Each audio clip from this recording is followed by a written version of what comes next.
ماشاء اللہ لا حول ولا قوة الا باللہ العلی العظیم اعوذ باللہ من الشیطان اللعین الرجیم بسم اللہ الرحمن الرحیم الحمد للہ الذی جعلنا من المتمسکین بولایت امیر المؤمنین والائمۃ علیہم السلام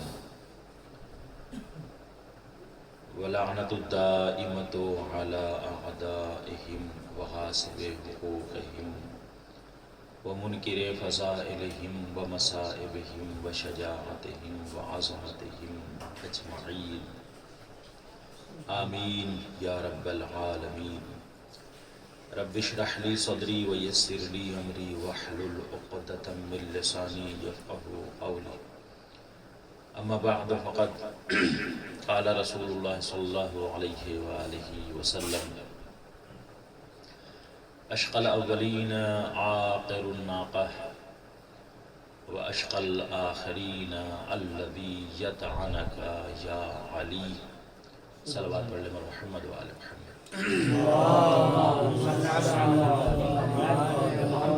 محترم اور معزز سامعین،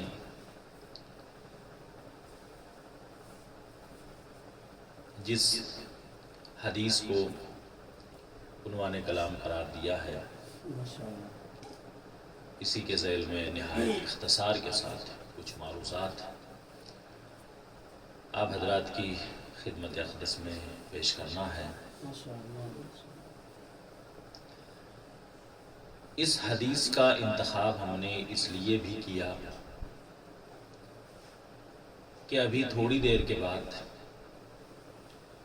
ماہ مبارک رمضان کی 19 تاریخ کی شب لگنے والی ہے۔ یہ وہی شب ہے کہ جس کی صبح میں مسجد کوفہ میں مولا کائنات کے سر اقدس پر ابن ملجم نے ضربت لگائی تھی۔ اس حدیث کا پس منظر کیا ہے، اسی ذیل میں کچھ معروضات انشاءاللہ میں خدمت میں پیش کروں گا۔ پروردگار کی بارگاہ میں دعا ہے، پروردگار ہم سب کے اعمال کو اپنی بارگاہ میں قبول و منظور فرما۔ تمام حاضرین و سامعین کی تمام دعاؤں کو پروردگار مستجاب فرما۔ بارگاہ رب العزت میں دعا ہے، پروردگار تجھے اہل بیت علیہ السلام کی شان کا، عظمت کا، عزت کا واسطہ مدرسہ باب الحوائج کے تمام اراکین، مولانا تبریز صاحب، آفاق صاحب اور دیگر احباب کی توفیقات خیر میں اضافہ فرما۔ پروردگار ہمیں اگلے سال اس سے بہتر اعمال کرنے کی توفیق عطا فرما۔ ایک صلوات پڑھ لیں عظمت اہل بیت علیہ السلام پر۔ اللہم صلی علی محمد۔ اہل سنت کے علماء میں سے ایک مشہور عالم دین، محدث کبیر، محقق شہیر علامہ محمد ناصر الدین البانی نے اپنی کتاب سلسلہ احادیث صحیحہ میں اس حدیث کی وضاحت کرتے ہوئے لکھا ہے، پس منظر میں آپ کے سامنے پیش کر رہا ہوں کہ پس منظر کیا ہے اس حدیث کا۔ وہ لکھتے ہیں کہ سرکار رسالت اصحاب باوفا کے درمیان میں تشریف فرما ہے۔ سرکار رسالت نے مولائے متقیان کو مخاطب کرتے ہوئے ارشاد فرمایا، یا علی، یہ بتائیے کہ اولین میں سے شقی ترین انسان کون ہے؟ مولا کائنات نے جواباً عرض کیا، یا رسول اللہ، اللہ اور اس کا رسول بہتر جانتے ہیں۔ پھر سرکار رسالت نے دوسرا سوال کیا، یا علی، یہ بتائیے کہ آخرین میں سے شقی ترین انسان کون ہے؟ ہو بہو جواب مولا کائنات نے عرض کیا، اللہ اور اس کو رسول بہتر جانتے۔ آپ افاضل تشریف فرما ہیں، جانتے ہیں کہ کیا مولا کائنات کو نہیں پتا تھا کہ کون ہے اولین میں سے اور کون ہے آخرین میں سے؟ یقیناً پتا، یقیناً آپ کو علم تھا، اس لیے کہ آپ عالم علم لدنی ہیں، آپ وہ امام مبین ہے کہ جس کے علم کا اعلان کرتے ہوئے پروردگار ارشاد فرما رہا ہے وَكُلَّ شَيْءٍ أَحْسَنَاهُ فِي إِمَامٍ مُبِينٍ۔ جو ہے ہم نے ہر چیز کا علم امام مبین کو عطا کیا ہے، تو یقیناً مولا کائنات کے پاس علم تھا، مگر یہ ادب کا تقاضا ہے۔ ایک لطیف سا اشارہ کرنا چاہتا ہوں آپ تمام افاضل کی بارگاہ میں کہ یہ ادب ہے مولا کائنات کا، اور اس ایک قول کے ذریعے سے مولا نے ہم جیسے طلباء کو ایک میسج دیا ہے، ایک پیغام دیا ہے کہ یاد رکھنا اگر تم کسی عالم کی بارگاہ میں بیٹھے ہو تو کبھی بھی اپنے علم کا اظہار نہ کرنا بلکہ استفادے کی کوشش کرنا۔ ایک میسج ہے، معلوم تھا، مگر کیا کہا؟ اللہ کا رسول اور اس کا اللہ اور اس کا رسول بہتر جانتے ہیں۔ اب رسول اللہ نے جواباً یہاں پر عرض کرنا شروع کیا، اشقل الاولین آخر الناقہ۔ اے علی، ہم بتائے دیتے ہیں کہ اولین میں سے شقی ترین انسان کون تھا؟ شقی ترین انسان وہ تھا کہ جس نے جناب صالح کی اونٹنی کی ٹانگوں کو کاٹا تھا۔ تاریخ میں جب میں نے اس کے بارے میں پڑھا ہے تو یہ قبیلے سمود کا یا قوم سمود کا ایک شخص تھا جس کا نام مورخین نے لکھا ہے قدار بن صالف۔ اس نے حضرت صالح کی اونٹنی کی ٹانگوں کو پے کیا تھا، کاٹا تھا۔ اس کے بعد رسول اللہ بیان کرتے ہیں وَأَشْقَ الْآخَرِينَ الَّذِي يَطْعَنُكَ يَا عَلِي، اور آخرین میں سے شقی ترین انسان وہ ہوگا اے علی جو نماز کی حالت میں آپ کے سر پر ضربت لگائے گا۔ اسی لیے میں نے اس حدیث کا انتخاب کیا ہے کہ ابھی شب 19 آنے والی ہے، اور یہ ہماری روش ہے کہ ہم ہمیشہ گفتگو مناسبت سے مربوط کیا کرتے ہیں اور کرنا بھی چاہیے۔ اب یہاں سے ایک سوال ذہن میں آتا ہے، کیا ابن ملجم ابتدا سے شقی تھا یا بعد میں شقی بنا؟ یقیناً آپ طلبہ تشریف فرما ہیں، آپ نے اس کی تاریخ پڑھی ہے۔ میں نے تاریخ میں پڑھا کہ ابن ملجم اپنے دور کا ایک متقی انسان تھا، پرہیزگار تھا، عبادت گزار تھا، شب زندہ دار تھا، اور ایک چیز میں نے اور پڑھی اس کی ہسٹری میں کہ مولا متقیان سے بے پناہ محبت کا دعویٰ کیا کرتا تھا۔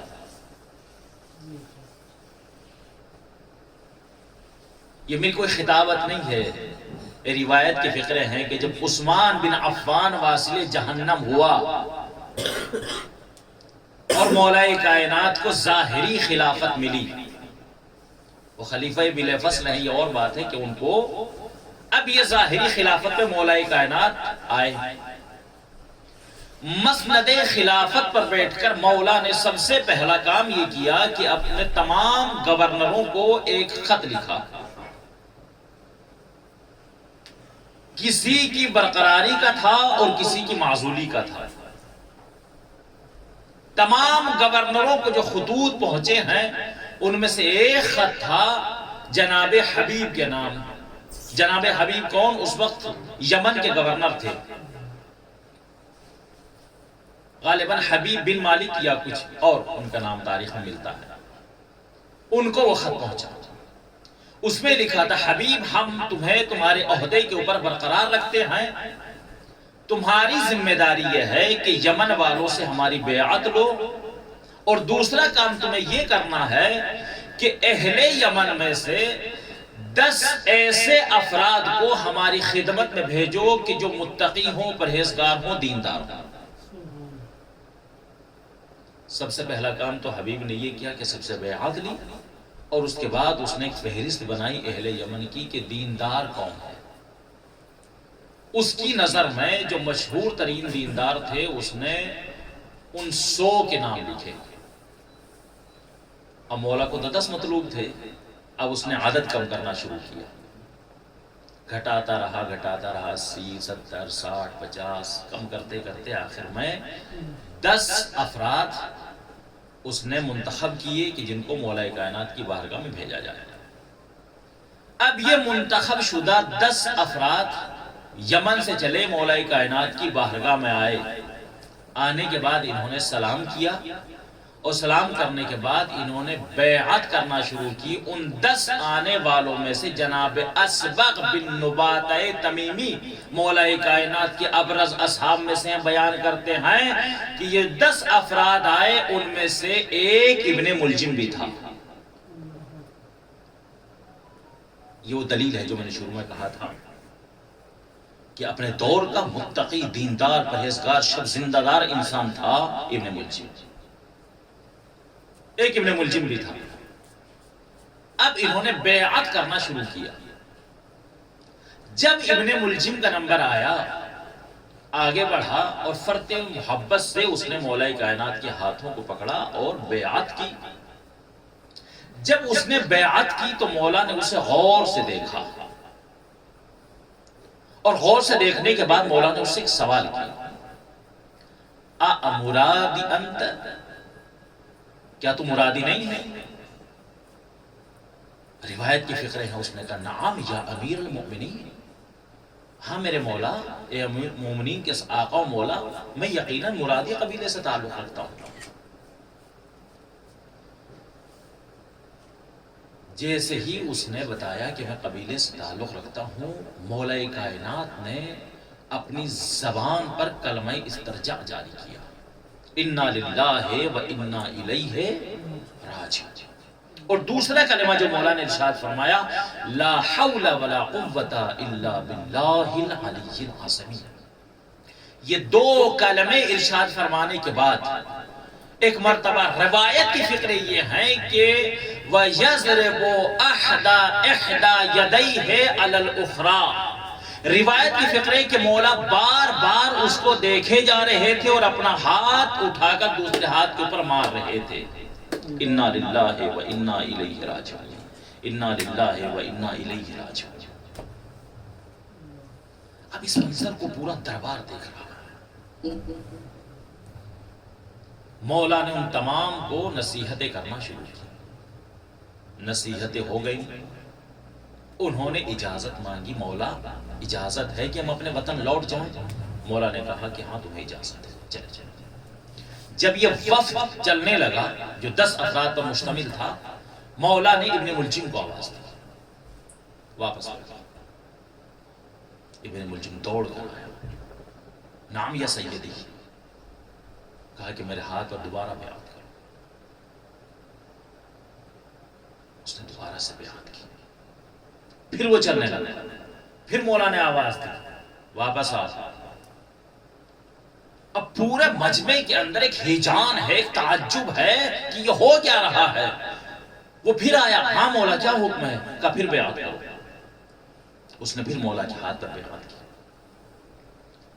جب 3 مرتبہ بیعت کر چکا، یہ خود بھی تعجب سے پریشان ہے. ایک مرتبہ مولا کی طرف دیکھ کر کہتا ہے، مولا اس کی وجہ کیا ہے کہ آپ مجھے بار بار بیعت کا حکم دے رہے ہیں؟ حالانکہ پورا یمن جانتا ہے کہ میں آپ سے محبت کرتا ہوں. مولا میں آپ سے محبت کرتا ہوں، انسیت رکھتا ہوں، میرا دل آپ کی محبت سے منور ہے، اور صرف آپ سے نہیں، واللہ اوالی ولیکا وَأُعَادِي عُدُوَّكَ، مولا صرف آپ سے نہیں، میں تو ہر اس انسان سے محبت کرتا ہوں جو آپ سے محبت کرتا ہے. مولا میں ہر اس انسان سے عداوت رکھتا ہوں جو آپ سے عداوت رکھتا ہے. مولا یہ بار بار آپ مجھے بیعت کے لیے کیوں کہہ رہے ہیں؟ تو مولا نے فرمایا وہ اس لیے کہ عنقریب تو میری بیعت توڑ دے گا، اور صرف بیعت توڑے گا نہیں بلکہ میری دشمنی کے اوپر آمادہ ہو جائے گا. روایت کی فکریں ہیں سامنے، یاد رکھیے گا. جیسے ہی ابن ملجم نے سنا اس کے جسم میں لرزہ پیدا ہو گیا، تڑپ گیا، ہاتھوں کو جوڑ کر کہتا مولا یہ کیسے ممکن ہے؟ میری صبح و شام آپ کی محبت میں گزرتی ہے، میں سوتا ہوں تو آپ کا ذکر کر کے، اٹھتا ہوں تو آپ کا ذکر کرتے ہوئے، یہ کیسے ممکن ہے کہ میں آپ کا دشمن ہو جاؤں؟ مولا نے کہا جو میں نے کہہ دیا وہ ہوگا۔ لوٹا ابن ملجم، وقت گزرا، مولا کا چاہنے والا تھا، مددگار بھی تھا، کئی جنگوں میں مولا کے ساتھ شریک رہا، حتیٰ کہ جنگ صفین میں مولا کے طرفداروں میں تھا، مگر جنگ نہروان جب آئی ہے تو اب مولا کی مخالف، بدبختی نے اسے گھیرا، مولا کو چھوڑ کر خوارج میں شامل ہوا، اور صرف شامل نہیں ہوا بلکہ مولا کے قتل کے اوپر آمادہ ہو گیا۔ وقت گزرا، قتل کرنے کے ارادے سے کوفہ میں آ گیا۔